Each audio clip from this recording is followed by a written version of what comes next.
Shalom saudara-saudara semua.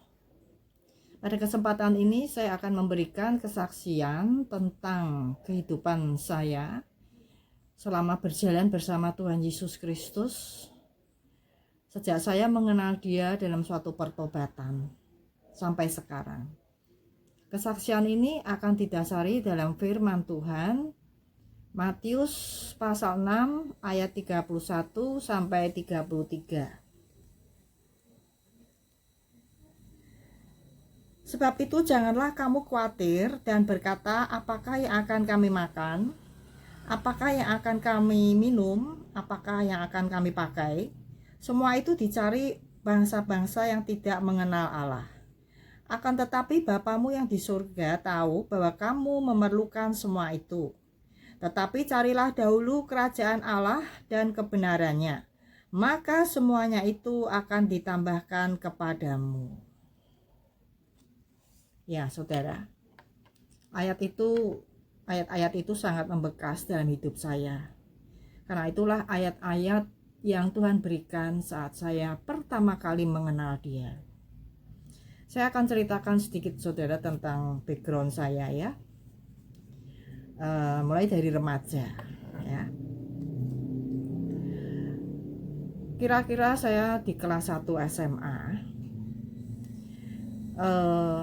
Saya belum mengenal Tuhan walaupun saya ini Kristen ya, keluarga Kristen, juga ada yang Konghucu ya, tapi keluarga Kristen hanya Kristen KTP. Sejak kecil saya tidak suka ke sekolah minggu ya. Kalau diajak ke sekolah minggu tuh saya paling malas sekali ya. Saya tidak mengenal Yesus secara sungguh-sungguh begitu ya. Itu terus berlangsung, jadi saya hanya sekolah, pulang, ya, belajar, sekolah lagi begitu ya. Kemudian sampai SMA kelas 1. Dalam di kelas 1 ini ya, di kelas 1 SMA ini saya banyak mendapatkan teman-teman. Nah, teman-teman remaja yang saat itu juga teman sekolah, tapi juga teman hura-hura. Saudara ya, di sekolah saya itu tipe sekolah yang tidak terlalu serius ya, jadi para siswanya di sana itu juga suka istilahnya itu kalau malam minggu itu suka ke pesta-pesta begitu ya, ke disco ya, klub disco. Di situ ada grup-grup juga. Di teman-teman saya ini juga punya grup-grup begitu, dan saya juga ikut di sana ya. Jadi setiap Sabtu kita ini acaranya hura-hura ya, ke diskotik ya, karena waktu itu diskotik baru awal muncul ya, jadi begitu populer sekali ya, dan amat disukai anak-anak muda saat itu ya, termasuk saya. Jadi kalau Sabtu itu sudah wajib ke disko. Kita berangkat biasanya kumpul dulu, ngobrol ya, sudah itu kira-kira jam 9 malam kita baru berangkat ya. Biasanya kita ya punya grup-grup begitulah ya, grup-grup disco begitu ya, klub-klub begitu. Biasanya kita tadi ya berangkat jam 9 malam ya. Biasanya itu ada grup yang menyewa gedung-gedung pertemuan begitu yang gede gitu ya. Di situ kita mengadakan pesta disco ya, yang lampunya itu gelap, suasananya gelap, kemudian ada lampu-lampu disco begitu ya. Yang pernah ke disco pasti tahu itu ya. Jadi di situ istilahnya dulu tuh ajojing gitu ya, di sana ya. Kita tidak butuh makan-makan di pesta itu. Namanya pesta tapi tidak ada makan-makan. Memang kita tidak suka makan-makan, kita hanya suka diskonya saja gitu ya. Nah, itu kehidupan saya di SMA kelas 1 sampai pernah kalau pas kosong pelajaran itu kita diskoan di kelas, sampai ada guru yang menskors kita ya. Saya di SMA kelas 1 tuh 2 kali diskors sama guru itu ya, tidak boleh masuk begitu. Jadi ya sebetulnya cukup ini juga ya, katakanlah tidak apa ya, tidak terlalu serius dengan belajar, tapi saya tetap punya cita-cita ya, bahwa saya harus nanti menjadi seorang sarjana. Tidak seperti teman-teman saya yang cuma lulus SMP, lulus SMA begitu ya. Tapi saya tetap punya cita-cita. Kenapa saya punya cita-cita?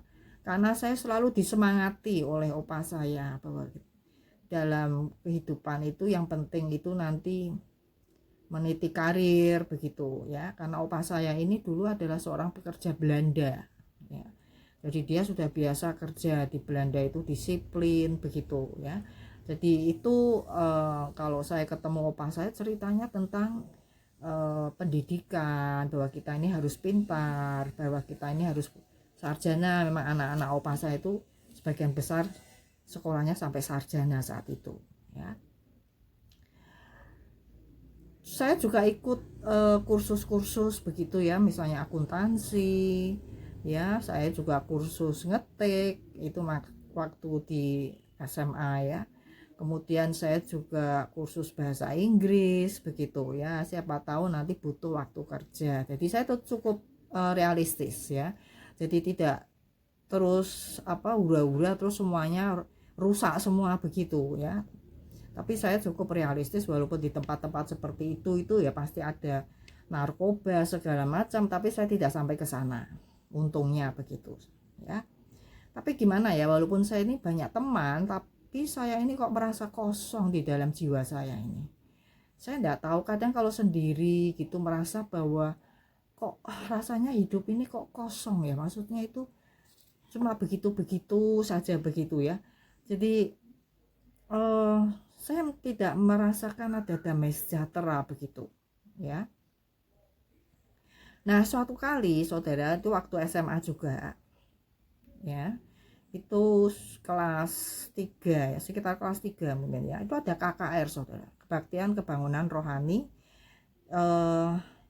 Di situ ada seorang penyanyi terkenal dari ibu kota ya, dia barusan saja bertobat dan dia semangat sekali dan berapi-api begitu ya, penuh dengan sukacita.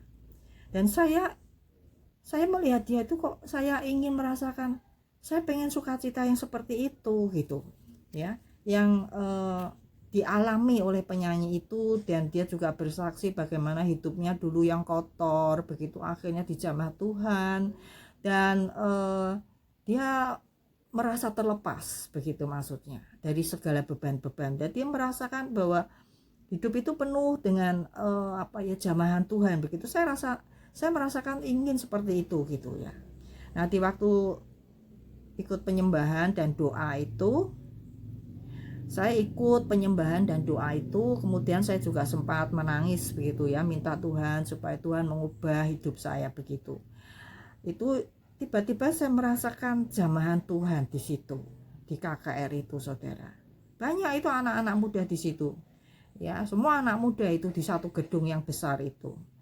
Saya merasakan ada aliran hangat yang mengalir dalam tubuh saya begitu ya, dan saya merasakan terlepas begitu. Ada sesuatu yang terlepas yang membuat saya itu ringan rasanya begitu, sepertinya beban saya ini kok terlepas begitu. Jadi saya pulang dari KKR itu, saya merasakan merasakan ringan ya, saya merasakan jalan itu kok rasanya saya sukacita begitu ya, rasanya ada beban yang terlepas begitu. Nah saudaraku, lalu ini bukan saya sendiri yang merubah diri saya, ini ada sesuatu yang merubah saya begitu, saya merasa begitu ya. Lalu saya mulai rindu untuk ikut persekutuan doa di gereja saya, mulai datang ke gereja. Padahal dulunya saya malas ke gereja. Kalau minggu saya nggak pernah ke gereja, walaupun saya ini Kristen. Dulu sampai dari kecil sampai besar, sampai remaja, sampai ya dewasa itu saya nggak pernah ke gereja. Saya tidak suka ke gereja ya. Hanya duduk mendengar orang khotbah itu saya nggak suka. Tapi nggak tahu ya, ini seperti ada sesuatu yang memberikan saya kerinduan untuk persekutuan doa dan ke gereja. Justru yang ke pesta-pesta itu kok menjadi pudar. Saya juga sampai heran, kok bisa berubah ya. Ya, di persekutuan doa itu saya ikut tiap hari Sabtu itu di gereja saya saat itu. Ya, ada persekutuan doa kecil begitu. Dan di situ waktu itu ada gerakan karismatik ya waktu zaman saya remaja itu. Dan itu menjalar kemana-mana gitu. Nah, saya merasakan di situ saat penyembahan itu saya kepenuhan Roh Kudus, saudara. Ya, saya merasakan ada aliran listrik gitu ya di kedua tangan saya waktu saya mengangkat tangan begitu. Ya, saya merasakan ada aliran listrik begitu kencang sampai tangan saya itu nggak bisa dibuka, menggenggam begitu sampai nggak bisa dibuka, saudara. Saking kencangnya. Nah, tiba-tiba ada nubuatan. Nah, nubuatan itu dari seorang bapak begitu ya, yang tiba-tiba bernubuat ya tadi tentang Matius 6 tadi ayat 33 ya, tadi ya Tuhan tekankan itu. Padahal saat itu saya belum terlalu banyak khawatir ya, karena hidup saya waktu itu kan masih muda, jadi tidak banyak khawatir tentang hal-hal masa depan begitu, saudara. Terus saya mulai rindu untuk membaca Alkitab, saudara. Saya bangun jam 5 membaca Alkitab, penyembahan. Itu saya lakukan pagi dan sore, saudara. Setelah selesai sekolah, ya, saudara. Saya merasa ada sesuatu yang merubah hidup saya. Kalau dulu saya orangnya egois, saudara, suka mementingkan diri sendiri begitu ya. Tidak ada kasih. Jadi begini, prinsip saya itu seperti orang barat, ya. Saya urus diri saya sendiri, kalian semua urus diri kalian sendiri. Saya tidak mau ikut campur begitu pada urusan orang lain. Pokoknya saya happy begitu saja. Kalian terserah. Jadi seperti itulah prinsipnya, ya, seperti orang barat pada umumnya kan seperti itu. Dan saya memang sering nonton film barat ya, jadi saya terpengaruh budaya barat banget gitu ya. Kemudian tiba-tiba saya rindu juga untuk memberitakan Injil kepada orang-orang Kristen yang suam-suam atau pada orang-orang yang belum kenal Kristus. Itu menggebu-gebu sekali, saudara, saat itu. Ya, kemudian ada karakter lain juga, saya lebih sabar. Tidak seperti dulu gitu ya. Jadi saya lebih bisa apa ya istilahnya itu, simpati dengan orang lain. Tidak memikirkan diri sendiri seperti dulu. Ya. Saya lebih bermurah hati kepada orang, tidak cuek melihat orang miskin begitu, saudara. Itu semuanya berubah semua.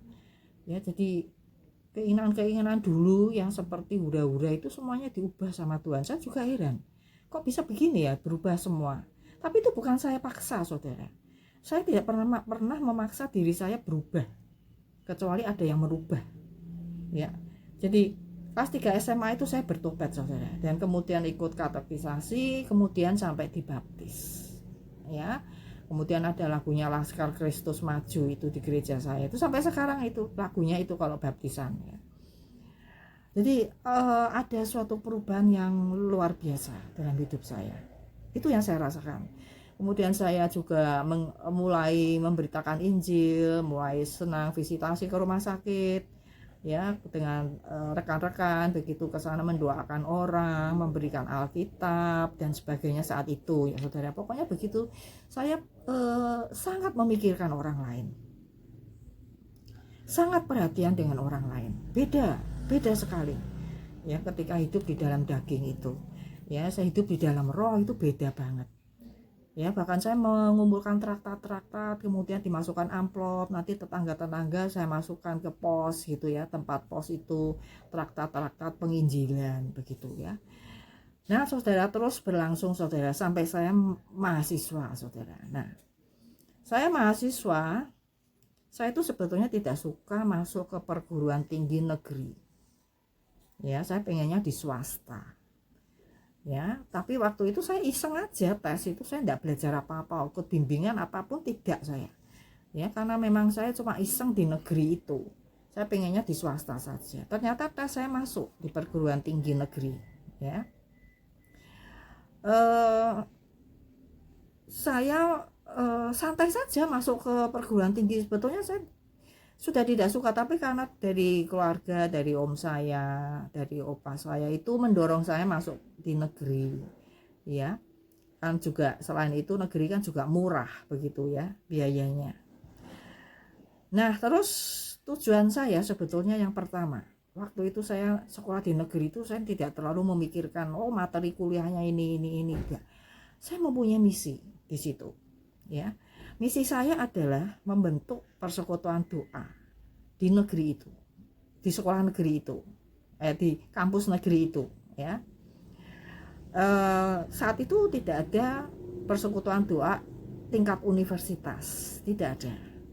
Dan saya rindu sekali untuk bisa membentuk persekutuan doa universitas, ya. Di situ waktu itu saya hanya kenal dengan 3 atau 4 orang, kemudian kita berdoa, kemudian kita berusaha sampai akhirnya izin itu keluar, ya. Kita bisa membuat persekutuan level universitas saat itu, ya. Nah, saya kemudian setelah itu saya mulai pelayanan di kampus, saudara.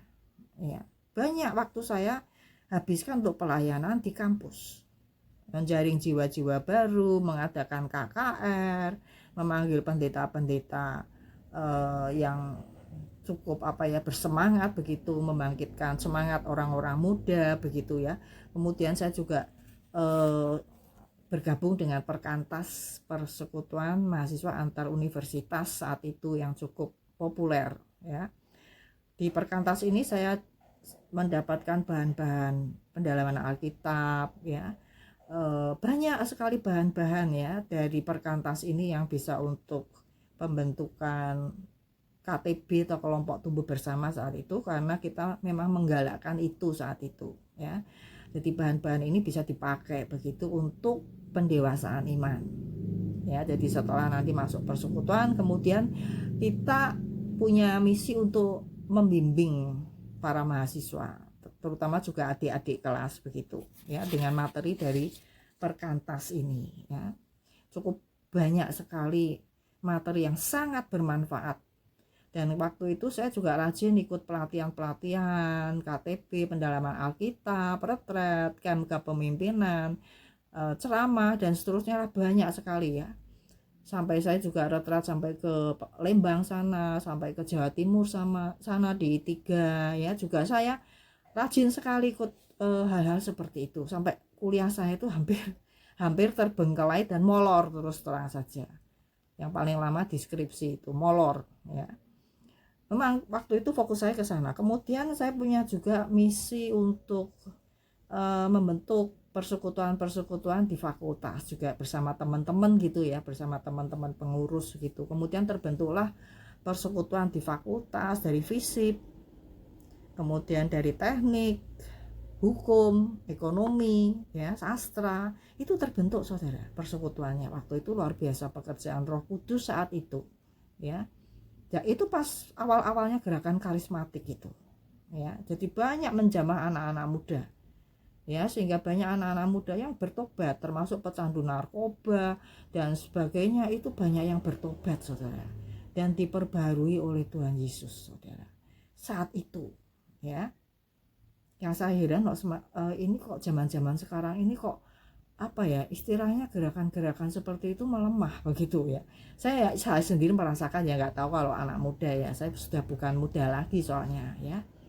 Nah, kemudian setelah saya lulus S1, setelah itu saya masuk ke masa bekerja, saudara, ya. Saya tidak pernah mencari kerja, ya. Saya tidak pernah. Ada saja orang yang menawarkan kerja, belum saya cari ada yang menawarkan, yang menyodorkan kakak kelas saya malahan, ya. Itu ada lowongan itu di Bank Dunia, katanya proyek Bank Dunia itu di bidang pendidikan vokasi, ya. Itu kalau berprestasi saya dengar itu bisa disekolahkan sampai ke luar negeri, ya. Itu kata teman saya, ya. Nah, memang dari SMP itu saya kepengen merasakan hidup di luar negeri itu kok kayaknya enak sekali gitu, ya, bersih gitu, ya. Saya ingin merasakan hidup di dunia barat, terutama di dunia barat itu kan dunia yang bebas begitu. Saya ingin merasakan seperti apa toh hidup di luar negeri sejak SMP. Tapi sebetulnya setelah saya bertobat itu keinginan itu tidak terlalu menggebu sih seperti dulu, ya. Tapi ada aja orang yang menawarkan begitu, ya. Saya pengen hidup di luar negeri, Nah, oleh karena itu saya menerima tawaran itu, saya ikut tes. Ya, masuk, saudara. Saya semuanya tidak pernah persiapan loh, semuanya itu. Saya jalani aja apa adanya gitu loh. Ya, apa ya, berjalan saja begitu. Jadi tidak banyak usaha-usaha yang saya lakukan supaya saya lulus tes dan seterusnya, enggak. Ya, saya nggak pernah itu. Ya. Nah, kemudian saudara, setelah itu kira-kira saya bekerja selama 3 tahun itu, yaitu statusnya waktu itu masih proyek ya, belum masuk ke perguruan tinggi negeri saat itu ya. Kemudian ada tawaran untuk sekolah ke luar negeri ya. Nah, di situ ada beberapa macam tawaran. Yang pertama adalah 10-month fellowship ya, kemudian ada 3 month, ada yang lebih lama lagi begitu. Nah, saya waktu itu tertarik pada 10-month fellowship ya, karena kan cuma 10 bulan, cukuplah merasakan hidup di negara orang selama 10 bulan ya. Tetapi sayangnya tidak ada saat itu di maksudnya begini, di jurusan atau di bidang saya tidak ditawarkan ya. Di bidang saya ditawarkan ke bidang yang lain. Yang ditawarkan ke bidang saya itu S2, saudara.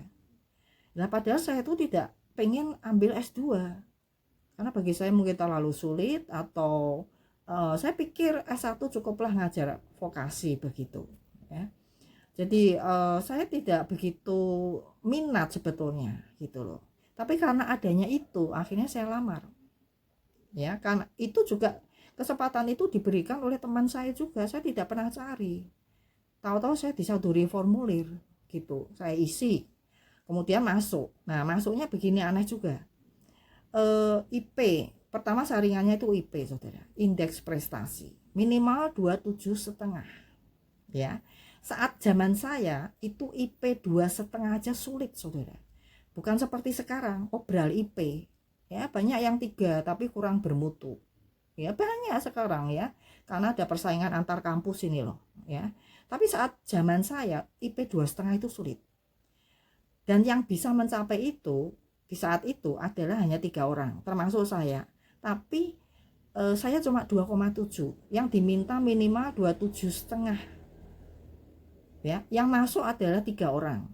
Yang pertama IP 3,3, 27,5, saya hanya 2,7. Harusnya tidak masuk toh ya kan. Tapi ajaib, yang dipilih malah yang 27,5 dan 27 ya. 27,5 dan 27 ya, saya kan 27 masuk, yang 3,3 malah nggak masuk ya. Jadi apa ya, saya jadi teringat firman Tuhan itu loh, kalau kita mencari kebenaran ya semuanya ditambahkan kepadamu, tanpa kita harus cari gitu loh. Saya tidak pernah minta berkat selama hidup saya jadi orang Kristen sampai sekarang ya. Saya tetap mencari Tuhan, saya tetap setia di dalam pelayanan ya. Itu akan ditambahkan, itu janji Tuhan ya, saudara. Setelah saya terpilih, saya masuk tes bahasa Inggris, saudara.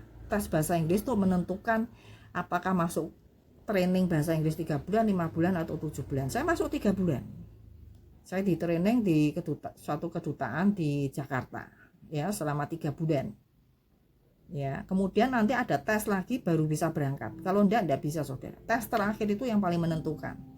Walaupun sudah di training 7 bulan, kalau tesnya terakhir gagal ya gagal, enggak bisa terbang, saudara ya. Jadi itu cukup berat, memang cukup berat training itu, karena kita training membuat paper, makalah ilmiah ya, critical review, macam-macam lah, academic essay dan seterusnya. Karena itulah yang paling penting dalam pendidikan di luar negeri, itu yang penting adalah membuat makalah ya. Saya heran saat itu karena waktu itu pendidikan S2 itu kurang banyak diminati ya. Termasuk yang sesuatu yang tinggi lah S2 itu, bukan seperti sekarang ya S3 aja banyak ya. Jadi ternyata setelah bertahun-tahun, ternyata akhirnya ada peraturan dosen harus S2. Yang lain bingung, saya sudah tenang-tenang saja karena saya sudah punya S2 begitu, saudara ya. Nah, setelah itu, saudara, saya pelayanan ya. Saya masuk kampus, saya pelayanan di persekutuan mahasiswa. Selain itu saya juga pelayanan di perkantas ya, pelayanan maupun juga masih ikut training begitu ya di situ ya. Nah kemudian saya juga pelayanan online selama saya jadi dosen ya. Saya kemudian bisa menjadi dosen ya, kemudian saya pelayanan online ya. Status saya adalah pegawai negeri saudara ya.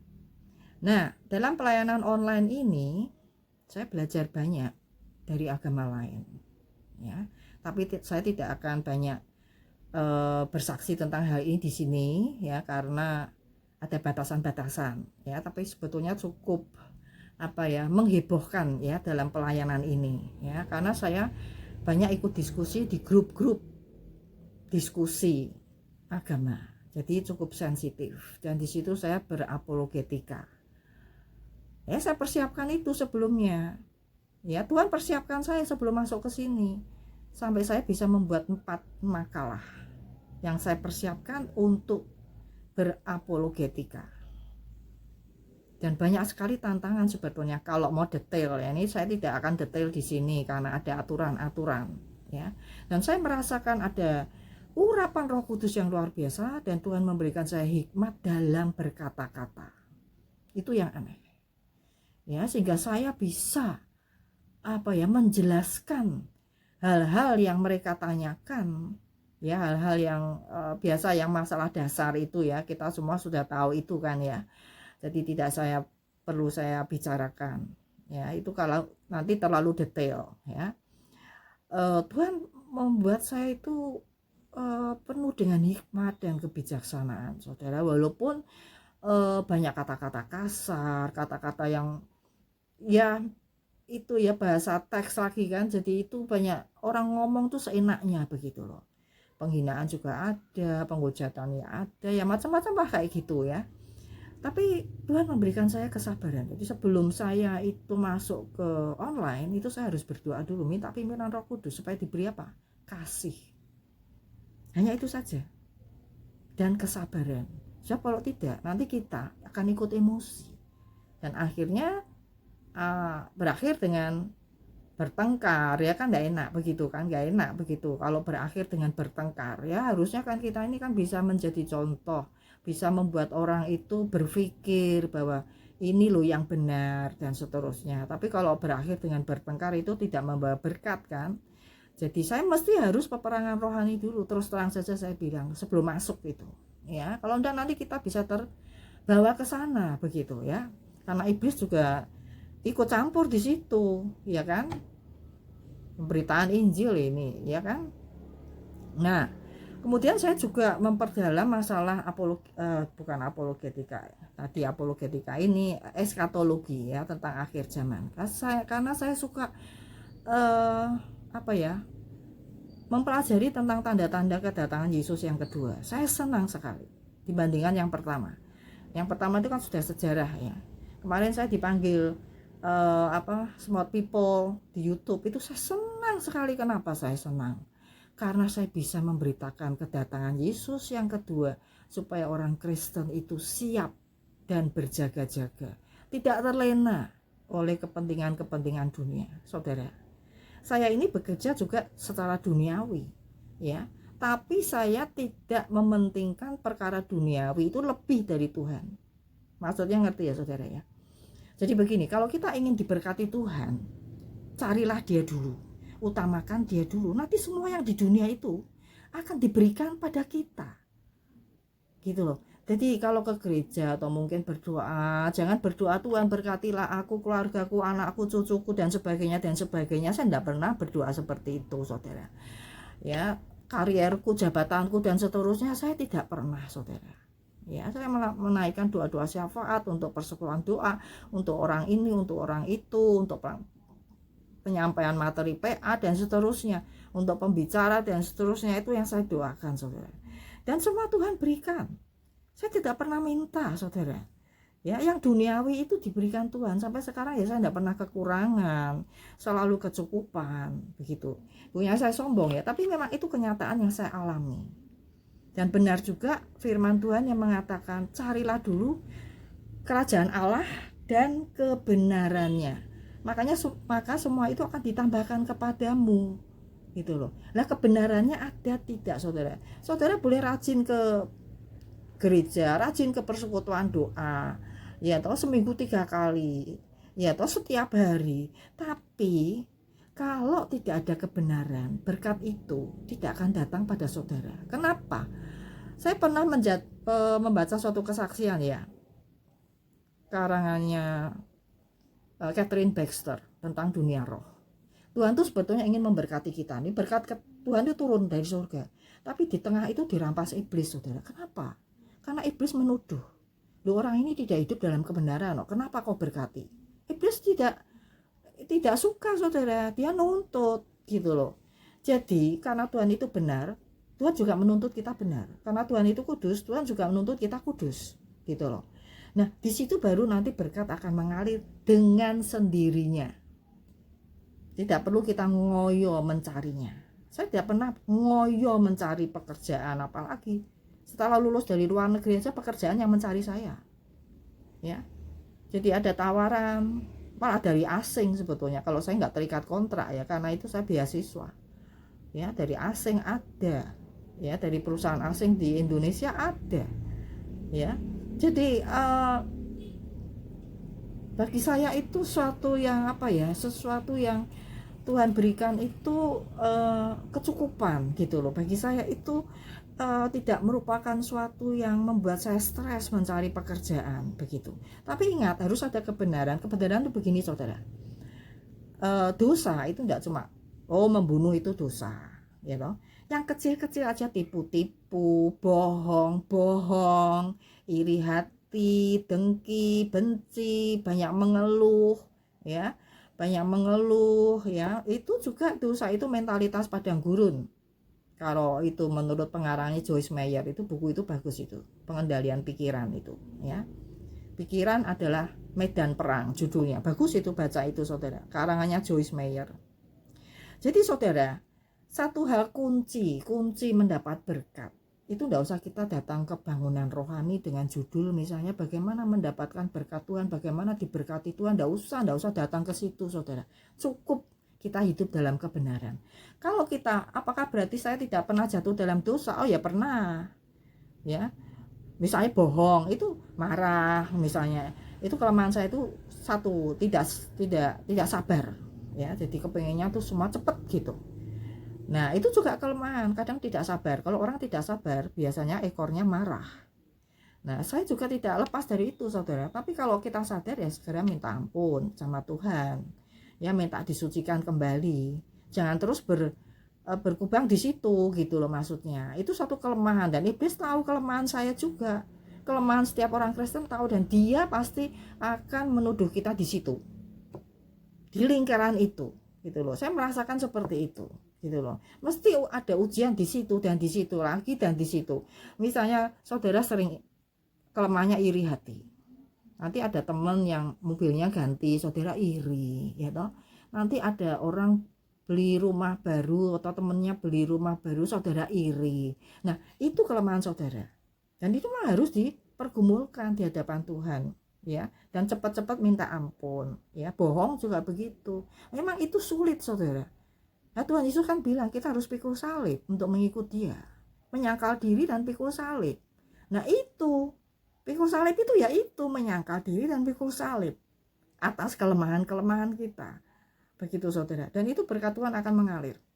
Roh Kudus akan bekerja dalam diri saudara. Roh Kudus akan pakai saudara. Ya. Jadi ada bagian kita yang harus kita kerjakan, yaitu keintiman dengan Tuhan. Tuhan harus dinomorsatukan, saudara. Bukan bangun pagi terus saudara mikir pekerjaan saudara. Jangan. Tapi bangun pagi itu carilah Tuhan. Doa dalam penyembahan, baca firman, menghafal firman. Itu sekarang tugas saya setiap pagi menghafal firman. Satu ayat perjanjian lama, nanti sore satu ayat perjanjian baru. Jadi kalau ada masalah, nanti firman itu bisa muncul, saudara, di pikiran kita, di hati kita. Karena Tuhan berkata, ya, bahwa roh kebenaran itu kalau datang, ia akan mengingatkan akan apa yang sudah aku katakan. Yesus bilang begitu kan. kepadamu. Dia akan mengingatkan. Loh, gimana kita bisa ingat kalau kita tidak menghafal firman-Nya? Gitu ya. Jadi kita harus menghafal. Saya catat ini misalnya Matius 33 ayat Matius 6 ayat 33 itu sudah hafal, catat nanti apa Yohanes 2 ayat berapa, Kisah Rasul, di Perjanjian Yesaya 41 misalnya, itu harus hafal saudara. Jadi tidak usah kita buka Alkitab dulu. Kita ada masalah, saya pernah mengalami itu ada masalah yang membuat saya ingin marah. Saya ingat firman Tuhan, Tuhan ingatkan firman itu ya. Percayalah kepada Tuhan dengan segenap hatimu dan jangan bersandar pada pengertianmu sendiri. Akuilah Dia dalam segala lakumu, maka Ia meluruskan jalanmu. Saya tidak jadi marah, saudara. Saya percayakan kepada Tuhan. Gitu loh, saudara. Ya, jadi firman Tuhan itu pedang roh. Pedang roh itu adalah pedang untuk melawan kuasa-kuasa kegelapan yang terus akan mengintimidasi kita. Apalagi ini sudah zaman akhir, saudara. Banyak sekali kejahatan. Ya kan saya sudah cerita di di YouTube kemarin ya tentang akhir zaman itu. Ya, dalam keluarga itu saling bunuh tuh banyak. Anak bunuh ibu, ada cucu bunuh nenek, ada ayah bunuh anak. Saya lihat zaman dulu tidak pernah kayak gini. Ya, tapi sekarang banyak. Ya. Dan itu itu pekerjaan iblis yang tidak merusak. Yang dari awal adalah keluarga, terus nanti ke bangsa, ya, ke negara, ke bangsa-bangsa, ya, peperangan yang tidak pernah henti dan seterusnya. Itu kan kebencian, akar sakit hati, saudara. Kalau suka sakit hati itu juga dosa, ya.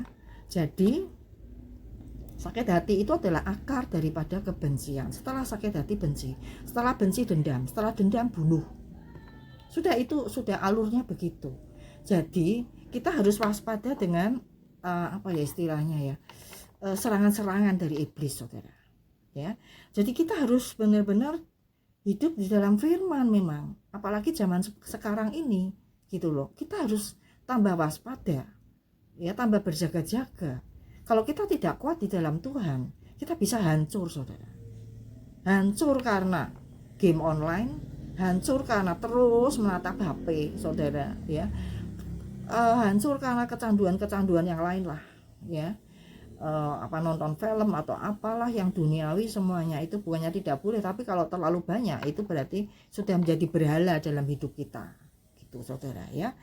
Nah, mungkin sampai di sini kesaksian saya ya, karena ada keterbatasan waktu. Jadi satu hal, saudara, cari Tuhan dan kebenarannya, maka semuanya akan ditambahkan kepadamu.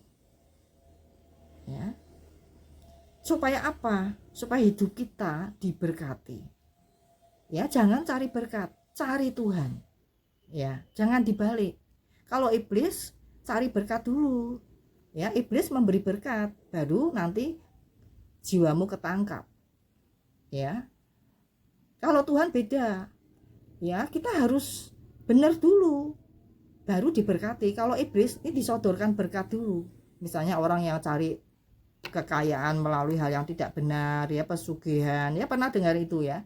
Dia sodorkan berkat dulu, nanti jiwamu diambil. Begitu. Kalau Tuhan sebaliknya, kamu benar dulu ya, baru diberkati. Jadi materi itu nanti setelah kamu benar.